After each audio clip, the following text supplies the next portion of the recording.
There's a common assumption that if you take your salary and lock it away in a safe, your money is secure. But hiding cash doesn't protect it. It's like leaving it out in the sun. You're losing ground every day it sits there.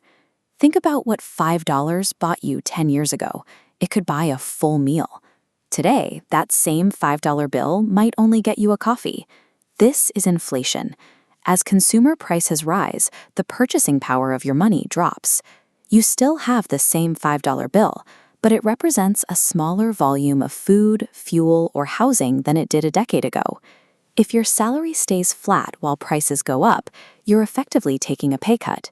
Your wealth is quietly leaking away, even if you don't spend a cent. In our modern financial system, simply standing still means you are moving backward. The standard way to fight this is to move your capital out of the safe and into the banking system. When you put money in a savings account, the bank pays you interest. They're paying you for the right to use your capital for their own loans and investments. This rate works both ways. High interest is great when you're being paid, but it becomes a heavy cost when you're the one borrowing. The problem is that basic savings rates rarely keep up with the pace of rising prices.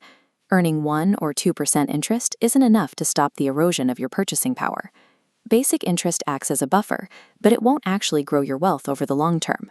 For that, you need a different calculation. That calculation is compound interest, the process of putting your capital to work so it earns money on its own. Invest $1,000 at a 10% return, you earn $100 year 1. You have $1,100. In year 2, that 10% applies to $1,100, earning $110. Your interest now earns its own interest, stacking on itself. This shift changes the nature of your savings. Instead of a flat pile of cash, you have a balance that generates more of itself every year. To see the real impact of this math, we have to look past the first few years and view it over a few decades.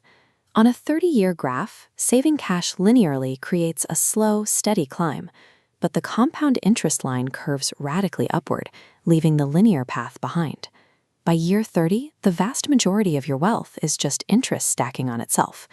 This shows that your biggest asset isn't a high starting salary. It's the number of years you allow that curve to keep climbing. However, these calculations don't have a preference for you. They work exactly the same way when you're the one who owes money.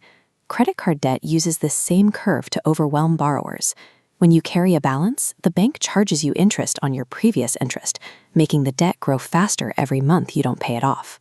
This is why your credit score is the most important gatekeeper in your financial life.